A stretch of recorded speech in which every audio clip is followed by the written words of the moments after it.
Shalom, selamat pagi adik-adik. Semangat pagi. Aku mau kenal Tuhan, aku mau cinta Tuhan melalui firman-Nya.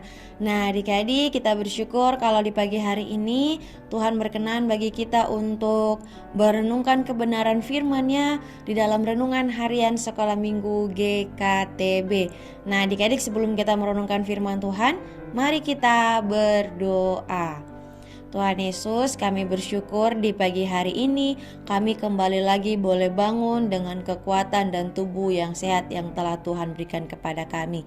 Dan Tuhan, kami akan merenungkan firman-Mu, kiranya Tuhan menolong kami supaya kami dapat mengerti, dan kiranya juga Tuhan yang akan mampukan kami untuk melakukannya di dalam kehidupan kami, sehingga kami bisa menjadi anak-anak yang hidup takut akan Engkau. Di dalam nama Tuhan Yesus kami berdoa dan kami bersyukur. Amin. Nah adik-adik, kita melanjutkan renungan harian kita dalam kitab 2 Samuel. Pada pagi hari ini kita merenungkan firman Tuhan di dalam 2 Samuel pasal yang ke-7 ayat yang ke-18 sampai ayat yang ke-29. Tetapi kita akan baca pada ayat yang ke-29 saja. Lausemeila akan membacakan bagi kita semua.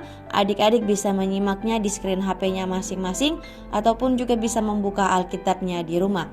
Firman Tuhan di dalam 2 Samuel 7 ayat 29 berkata, "Kiranya engkau sekarang berkenan memberkati keluarga hamba-Mu ini, supaya tetap ada di hadapan-Mu untuk selama-lamanya. Sebab ya Tuhan Allah, Engkau sendirilah yang berfirman, dan oleh karena berkat-Mu, keluarga hamba-Mu ini diberkati untuk selama-lamanya."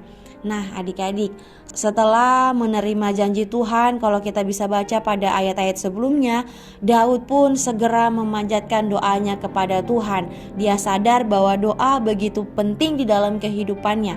Nah dalam ayat 29 ini kita melihat bahwa Daud menutup doanya dengan meminta supaya Tuhan memberkati keluarganya. Dia memohonkan berkat Tuhan bagi keluarganya. Dia tahu bahwa dia dan keluarganya adalah orang-orang yang berdosa juga, orang yang sangat mudah untuk jauh daripada Tuhan, orang-orang yang mudah juga jatuh di dalam dosa. Nah itu sebabnya dia atau Daud ini meminta kekuatan dan berkat daripada Tuhan. Daud mengingat Saul dulu yang telah kehilangan kesetiaan kepada Tuhan, Saul dulu yang sudah tidak mengandalkan Tuhan, akhirnya Tuhan menyingkirkan dia dan seluruh keluarganya dari tahta Israel. Daud sadar bahwa kaum keluarganya juga tidak lebih baik daripada Saul. Itulah sebabnya doanya ini ditutup dengan permohonan agar Tuhan memberikan anugerahnya, supaya Tuhan memberikan kemurahannya, agar keluarga Daud boleh terus setia, sehingga mereka pun tidak dibuang oleh Tuhan, ataupun Tuhan tidak meninggalkan mereka. Nah adik-adik, kita belajar dari kisah Daud ini. Di dalam doa-doanya dia mengingat bahwa dia juga punya keterbatasan, dia juga punya kecenderungan untuk berdosa di hadapan Tuhan, sehingga dia pun meminta kepada Tuhan supaya Tuhan berkemurahan bagi dia untuk terus setia dan taat kepada Tuhan.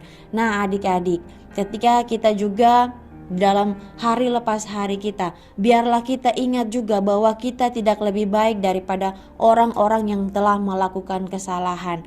Kita bisa melakukan kehendak Tuhan, kita bisa taat kepada Tuhan, kita bisa rajin merenungkan firman Tuhan, kita bisa rajin berdoa, kita bisa menghormati orang tua, bahkan tidak berkata-kata kasar. Itu semua karena kemurahan Tuhan dan anugerah Tuhan yang Tuhan berikan kepada kita, sehingga kita mampu melakukan kehendaknya.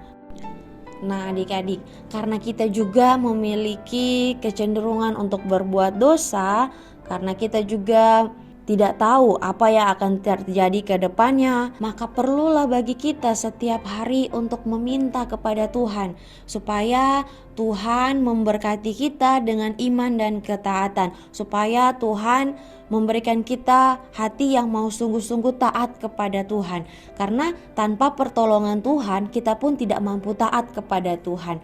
Nah adik-adik, mari kita terus berdoa kepada Tuhan supaya Tuhan memberkati kita untuk tetap taat kepada Tuhan. Bahkan bukan cuma kita saja adik-adik, tetapi juga dengan keluarga kita. Kita doakan supaya keluarga kita juga mau taat dengan perintah-perintah Tuhan, mau taat kepada Tuhan. Sehingga di dalamnya kita pun bisa menyenangkan hati Tuhan melalui kehidupan kita dan memuliakan nama Tuhan. Tuhan disenangkan melalui kehidupan kita.